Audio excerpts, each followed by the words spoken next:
जब ये गिर के ऐसे चिल्ला रहे थे, रो रहे थे, और मैं सोची मैं ऐसे ही बैठी हूँ चुपचाप। ऐसा लग रहा था जैसे मेरा शरीर बिल्कुल जम गया है, मेरे हाथ नहीं हिल रहे थे, मेरा दिमाग कुछ नहीं काम कर रहा था कि मैं क्या करूँ क्या नहीं। मेरे पास में फ़ोन भी था क्योंकि मैं इधर बक्सा रखा हुआ है जहाँ मैं पूजा कर रही थी, तो वहाँ पे मैं फ़ोन को भी अपने रखी थी। और कुछ भी मतलब समझ नहीं आ रहा था कि मैं उठूँ, किसको फ़ोन करूँ, जाके इनको देखूँ गिरे हुए हैं। जैसे बोला है ना, एक कहावत है कि दूध का जला, दूध से अगर मुँह जल जाए ना, तब मट्ठा जो होता है, छाछ, वो भी कितना ठंडा होता है, फिर भी आदमी बहुत डर डर के पीता है कि कहीं मेरा मुंह न जल जाए, है ना, क्योंकि उसका मुंह जला होता है। तो इसको कहते हैं कि दूध का जला छाछ भी फूंक के पीता है।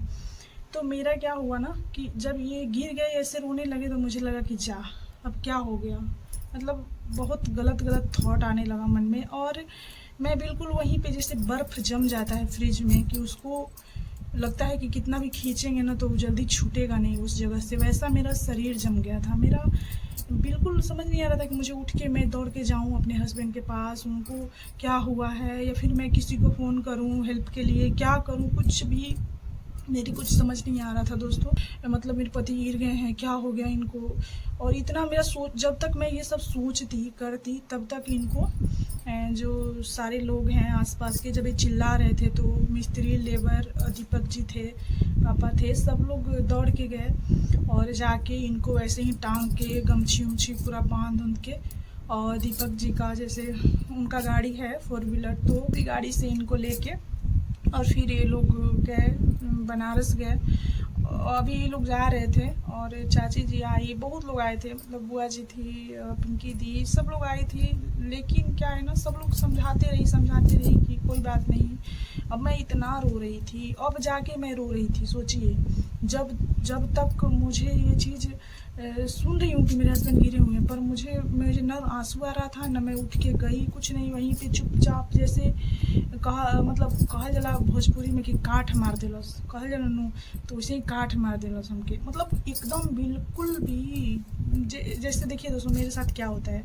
मतलब सोचिए कि सीढ़ी पे बच्चा है कोई, अब वो वहाँ से गिर रहा है, तो कितने लोग आते थे दौड़ के जाके बचा लेंगे, और मेरे अंदर है ना कि मैं सुन्न हो जाऊंगी, मुझे समझ नहीं आएगा कि मैं जाके बचाऊं कि चिल्लाऊं कि क्या करूं। तो ये चीज़ होता है मेरे साथ।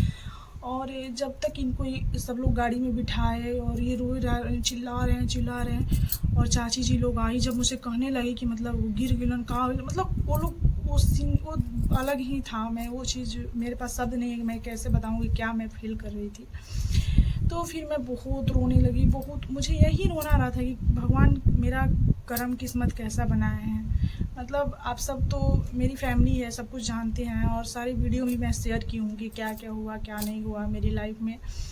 तो जब एक बार किसी के साथ ऐसा हो जाता है ना कि उसका सुहाग छिन जाए और सब कुछ ख़त्म हो जाए, और दोबारा अगर वो अपनी ज़िंदगी में खुश होने लगी है और उस लड़की के साथ दोबारा से कुछ वैसा कांड हो जाए इतना दर्दनाक, तो उसके मन में वो पुरानी जो अपनी लाइफ होती है ना, वो सारा चीज़ सामने दिखने लगता है कि कहीं ऐसा ना हो, फिर से कुछ ऐसा ना हो जाए। तो बस यही चीज़ चल रहा था मेरे मन में। और कुछ जैसे कि यहाँ से निकलने के 30-40 मिनट बाद, अभी बनारस पहुँचे नहीं थे सब लोग, मनीष जी गए थे जो कि मेरे देवर हैं, वो गए थे साथ में, दीपक जी गए थे, और कौन गया था मुझे नहीं पता है, लेकिन ये 2 लोग का पता था कि गए हैं लेके, और पापा थे साथ में। इसके बाद क्या हुआ, ये मुझे फ़ोन किए, अपना इनका फ़ोन दिया गया था, फ़ोन लेके गए थे गाड़ी में, तो अपने फ़ोन से मुझे फ़ोन किए। मैं खूब रो रही थी, बहुत लोग थी, जैसे चाची जी लोग थी, बुआ जी लोग, सब लोग बैठी हुई थी यहाँ घर पे। मैं तब जब तक ऐसा हुआ तो मैं अपने घर भी फ़ोन की, अपनी बहन को फ़ोन की, और अपने भाई को फ़ोन की, वरुण को फ़ोन की, सबको पता चल गया, और सब लोग जो जैसे सुने वैसे ही सब लोग तो मतलब निकल गए घर से, जैसे थे वैसे।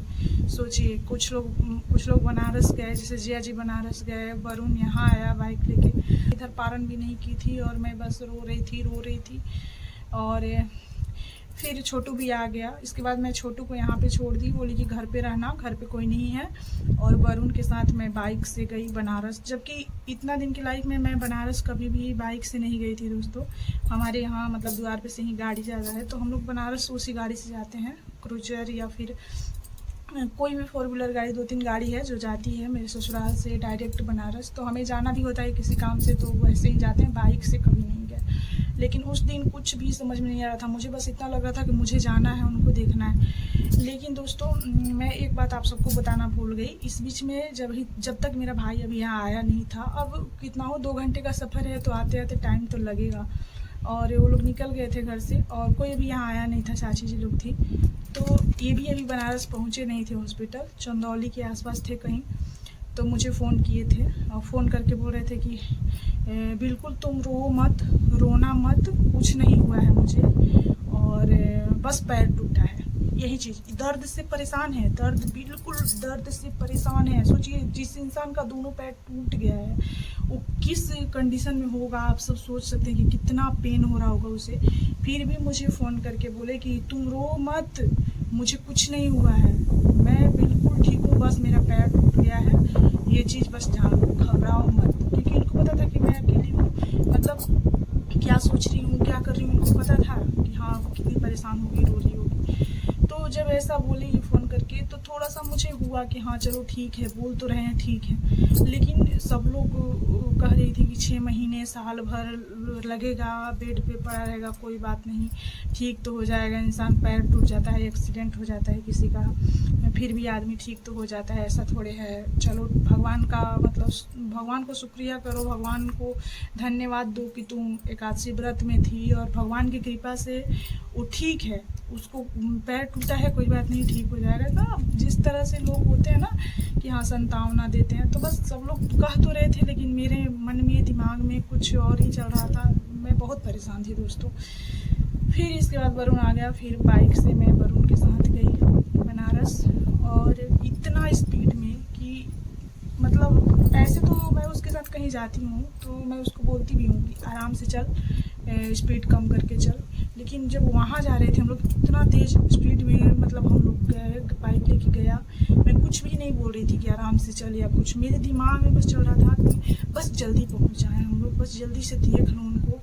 इनको बनारस ट्रामा सेंटर लेके गए थे सब लोग, क्योंकि हमारे इधर ना मतलब बनारस में अगर कुछ भी टूटे फूटे इस तरह का एक्सीडेंटल कोई भी केस हो टूटने उड़ने का, तो सबसे पहले ट्रामा सेंटर ही जाना चाहिए। मैं सबको सजेस्ट भी करूँगी क्योंकि ट्रामा सेंटर के डॉक्टर्स बहुत अच्छे हैं, उनकी वजह से आज मेरे हस्बैंड सही हैं। और दोस्तों इनको ट्रामा सेंटर एडमिट कराया, एडमिट क्या मतलब अभी लेके गए थे लोग, जो भी हुआ था मतलब उनको दर्द का इंजेक्शन या कुछ लगा था।